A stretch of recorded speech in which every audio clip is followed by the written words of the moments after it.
What constitutes a good education? Just throwing it out there.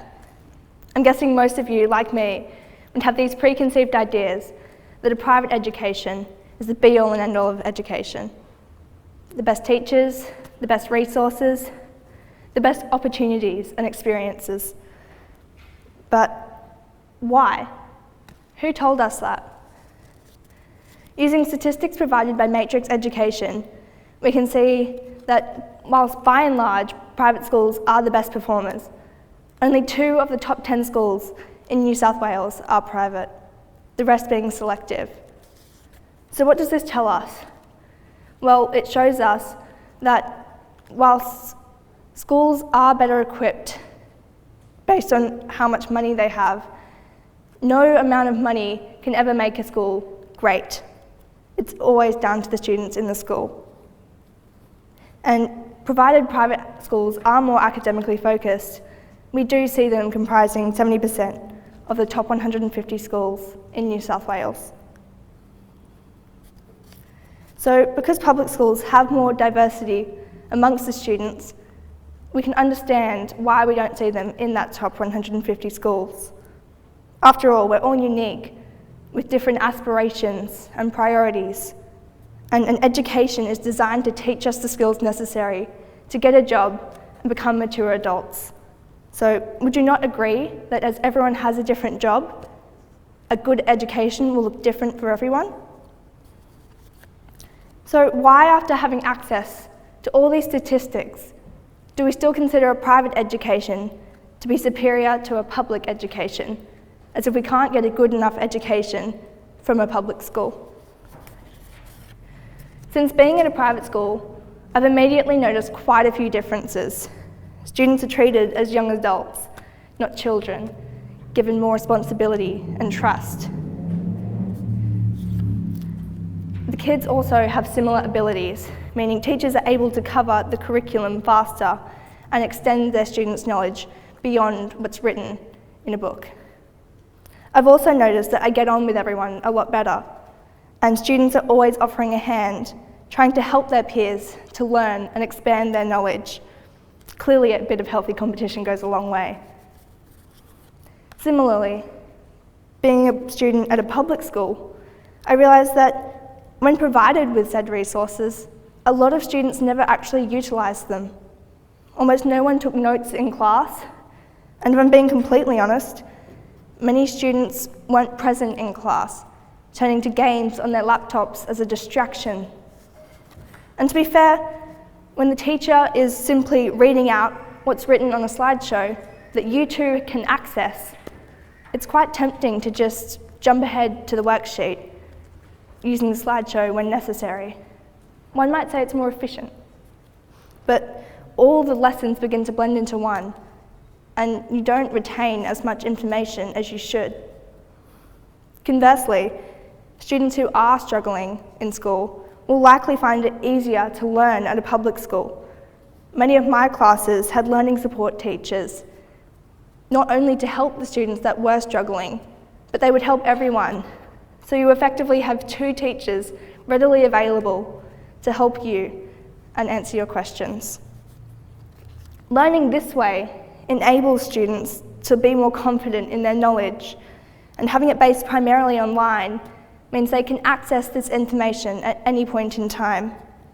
At private schools, struggling students tend to find it a lot more challenging and stressful, with high expectations, a fast-paced environment, and lots of deadlines to hit if you want to keep up. Your peers are often the most effective means of getting an explanation for a concept that you find difficult. So whilst in theory private schools have better resources, we can see that public schools are often better equipped to help struggling students, and staff are more approachable when it comes to obtaining extra help, due to there being less judgment and pressure involved in the learning process. However, at private schools, the teachers want you to do your best and pull good marks, which make you proud of yourself. So, for students who are looking to further their knowledge, private schools are more often able to help those students because they get through the course quicker. And This is partially because students are expected to do more work at home.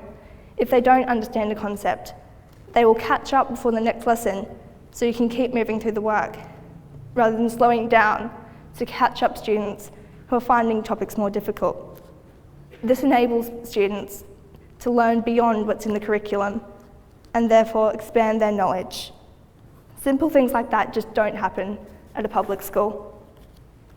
So yeah, maybe students at a public school are in general less academically driven, but they have options such as textiles, woodwork, jewellery design, hospitality. I've actually learnt quite a few little skills that I never thought I'd be able to learn at a public school. And whilst there are creative subjects at private schools, I feel like public schools excel in getting all their students involved in more practical and creative learning, where some private schools won't offer said subjects as part of the HSC. Some of my best memories have been going and participating in school extracurricular programs such as the Sydney North Dance Festival or School Spectacular. You got to meet people from diverse backgrounds with similar aspirations and ultimately make new friends. Public school students are simply more encouraged to pursue what they love, no matter what that may be, rather than pursuing more academic paths, which tend to make the school look better. So I guess what I'm trying to say is that we know kids aren't one size fits all, and a good education will look different for every child. Ultimately, a good education gets a student from point A to point B, where they are a mature adult with a job in an area that they enjoy.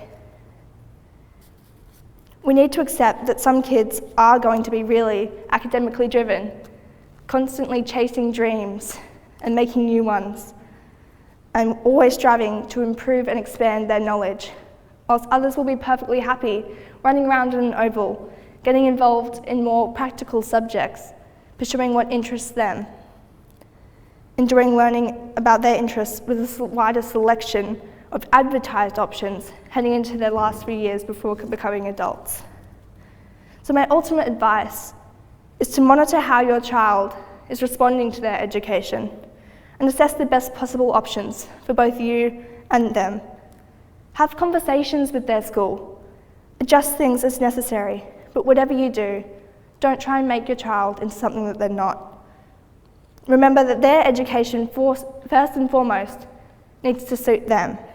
And really, the term a good education doesn't refer to a private school, rather the best education to get your child to where they want to be. I'm dreaming of a good education.